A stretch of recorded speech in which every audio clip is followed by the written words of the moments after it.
तेज बारिश के बीच बस में एक अनाथ बच्ची बिलक बिलक कर रो रही थी। तभी पास बैठी महिला ने उसे अपनी गोद में लिया और फिर जो हुआ उसे देख आपकी रूह कांप जाएगी। दोस्तों, आज की कहानी एक ऐसे तूफानी सफर की है जो केवल एक मंजिल तक नहीं बल्कि दो टूटे हुए दिलों को जोड़ने के सफर तक ले गई।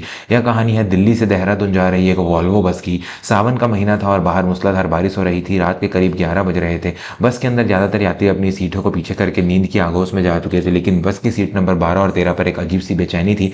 सीट नंबर 12 पर एक 35 साल का आदमी बैठा था जिसका नाम विक्रम था। उसने महंगा सूट पहन रखा था, चेहरे पर तनाव था और आंखों में गुस्सा। उसके ठीक बगल के सीट नंबर 13 पर एक 6 साल की छोटी बच्ची बैठी थी जिसका नाम गुड़िया था। गुड़िया पिछले 1 घंटे से लगातार रो रही थी।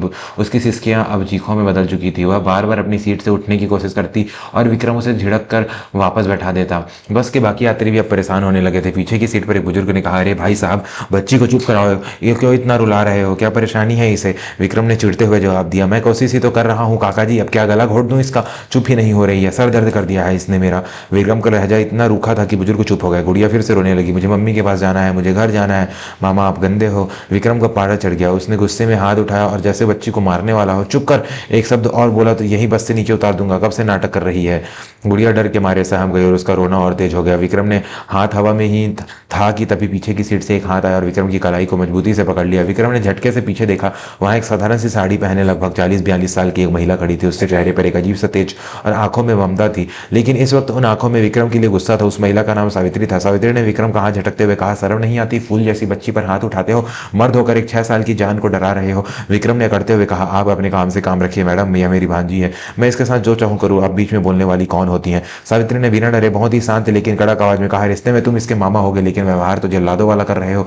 देख नहीं रहे हो बच्ची डर से कांप रही है? हटो उधर, मुझे बैठने दो इसके पास। विक्रम कुछ बोल पाता उससे पहले ही सावित्री ने उसे लगभग धकेलते हुए किनारे किया और गुड़िया के पास वाली सीट पर बैठ गई। विक्रम बड़बड़ाते हुए खिड़की की तरफ खिसक गया, यह सोचकर कि चलो बला टली, कोई तो इसे संभाले। सावित्री ने अपनी थैली से पानी की बोतल निकाली और बड़े प्यार से गुड़िया के सिर पर हाथ फेरा। गुड़िया अभी भी सिसक रही थी, डर के मारे अपने मामा की तरफ देख रही थी। सावित्री ने बहुत धीमे स्वर में कहा, बेटा डरो मत, देखो मैं हूं ना, कोई तुम्हें नहीं मारेगा, प्यास लगी है? गुड़िया ने ना में सर हिलाया। सावित्री समझ गई कि बच्ची प्यासी नहीं, भूखी और डरी हुई है। उसने अपने बैग से घर के बने हुए बिस्किट का पैकेट निकाला। अच्छा, यह खाओगी? यह मैंने अपने हाथों से बनाया है, इसमें काजू और बादाम भी है।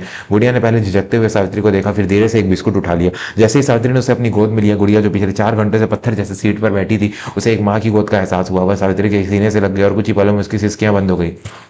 दोस्तों, बस अपनी रफ्तार से चल रही थी और बाहर बारिश का कहर जारी था। बस में अब शांति थी। विक्रम ने कनकियों से देखा कि जिस बच्ची को पिछले 5 घंटों से चुप नहीं करा पाया था, वह इस अनजान औरत की गोद में सुकून से सो रही थी। करीब 1 घंटे बाद बस एक ढाबे पर रुकी। ड्राइवर ने ऐलान किया कि आगे रास्ता खराब है और बारिश बहुत तेज है, इसलिए बस को आधे घंटे के लिए यहाँ रोका जा रहा है। विक्रम नीचे उतरा और सिगरेट जलाने लगा। सावित्री भी गुड़िया को सोता हुआ छोड़कर गृह से नीचे उतरी ताकि वॉशरूम जा सके। जब सावित्री वापस आई तो विक्रम बस से बाहर खड़ा चाय पी रहा था।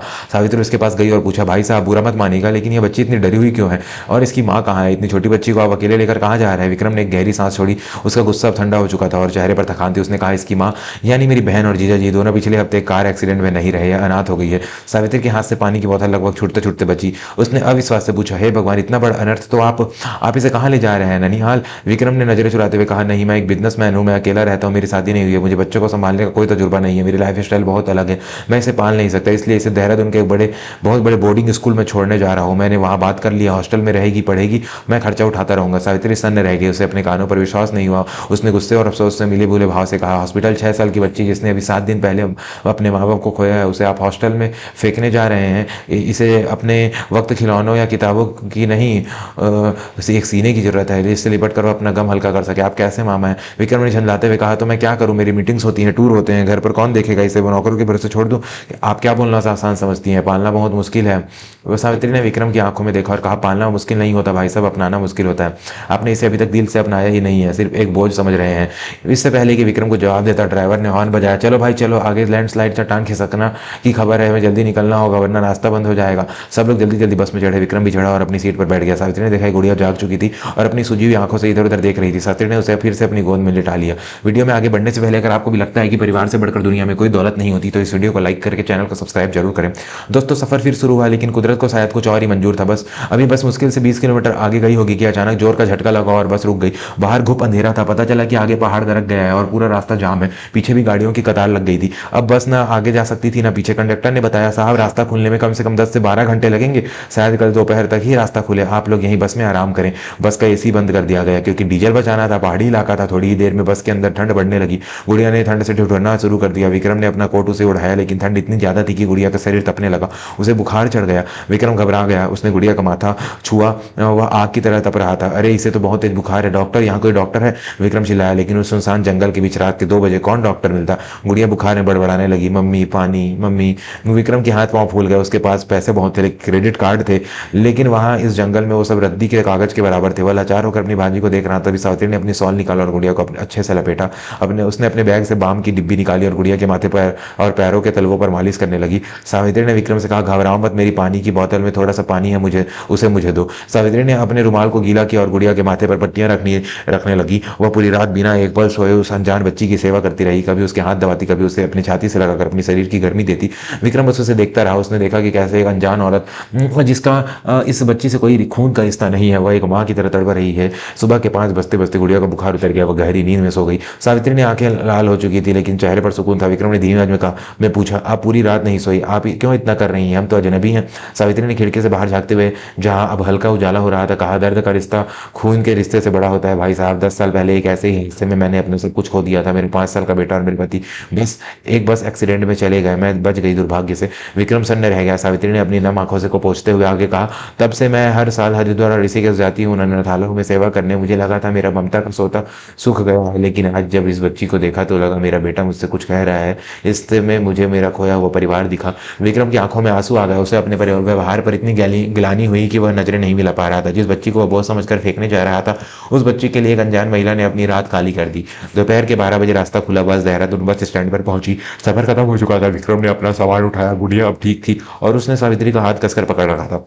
वह सावित्री को छोड़ना नहीं चाहती थी। विक्रम ने एक टैक्सी बुलाई हॉस्टल जाने के लिए। गुड़िया रोने लगी, आंटी आप भी चलो ना, मैं नहीं जाऊंगी इनके साथ। सावित्री ने अपनी आंखों के आंसू पोंछते हुए गुड़िया को समझाया, बेटा मामा बहुत अच्छे हैं, जाओ, मैं तुमसे मिलने आऊंगी। सावित्री ने जबरदस्ती अपना हाथ छुड़ा और जाने लगी। उसका दिल टूट रहा था, लेकिन उसे पता था कि उसका अधिकार नहीं है। विक्रम ने गुड़िया को टैक्सी में बिठाया। टैक्सी स्टार्ट हुई। गुड़िया खिड़की के पीछे देख रही थी और सावित्री वहीं खड़ी रो रही थी। अचानक विक्रम ने ड्राइवर से कहा, रुको, गाड़ी रोको।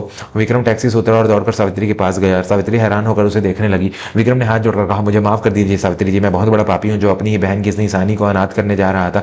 कल रात मैंने देखा कि गुड़िया को हॉस्टल की नहीं एक माँ की जरूरत है और आपसे बेहतर माँ उसे दुनिया में कोई नहीं मिल सकती। सावित्री समझ नहीं पाई। मतलब? विक्रम ने कहा, मैं इसे हॉस्टल नहीं ले जाऊंगा, मैं इसे अपने घर ले जाऊंगा, लेकिन एक विनती है, मैं अकेला इसे वो संस्कार और प्यार नहीं दे पाऊंगा जो आपके एक रात में दे दिया। क्या आप हमारे साथ चलेंगी? गुड़िया की गवर्नर्स बनकर नहीं, उसकी यशोदा माँ बनकर। मेरे घर के दरवाजे आपके लिए हमेशा खुले हैं। बड़े भाई की हैसियत से आपके हाथ जोड़कर विनती करता हूँ। सावित्री के पैरों तले जमीन खिसक गई। उसने गुड़िया की तरफ देखा जो टैक्सी के भीतर खिड़की से ही उसे ही देख रही थी। सावित्री को लगा कि भगवान ने उसका खोया हुआ परिवार उसे ब्याह समेत वापस लौटा दिया है। उसने रोते हुए सिराया, हाँ मैं चलूंगी। विक्रम उसे लेकर टैक्सी के पास आया। जैसे ही गुड़िया ने देखा कि सावित्री आ रही, वह खुशी से कूद पड़ी।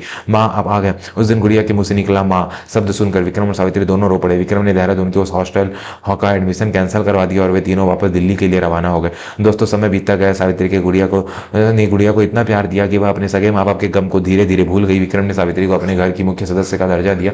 समाज ने बातें बनाई, लेकिन विक्रम ने दुनिया की परवाह नहीं की। बाद में गुड़िया की खातिर और आपसी सम्मान के चलते विक्रम और सावित्री ने एक सादे समारोह में शादी कर ली ताकि गुड़िया को कानूनी तौर पर माता पिता दोनों का नाम मिल सके। जो सफर एक तूफानी और डरावनी रात से शुरू हुआ था, वह एक खूबसूरत परिवार पर आकर खत्म हुआ। दोस्तों आज की कहानी हमें सिखाती है कि खून के रिश्ते केवल कागजों पर होते हैं, लेकिन जो दिल से निभाया जाए वही असली रिश्ता होता है। कभी कभी अजनबी लोग वो कर जाते हैं जो सगे भी नहीं कर पाते।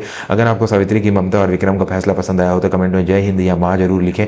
जाने से पहले एक छोटी सी गुजारिश, अगर कहानी ने आपके दिल को छुआ है तो वीडियो को लाइक करें और हमारे चैनल को भी सब्सक्राइब कर ले ताकि ऐसे ही दिल को छू लेने वाली कहानियां हम आप तक लाते रहें। धन्यवाद।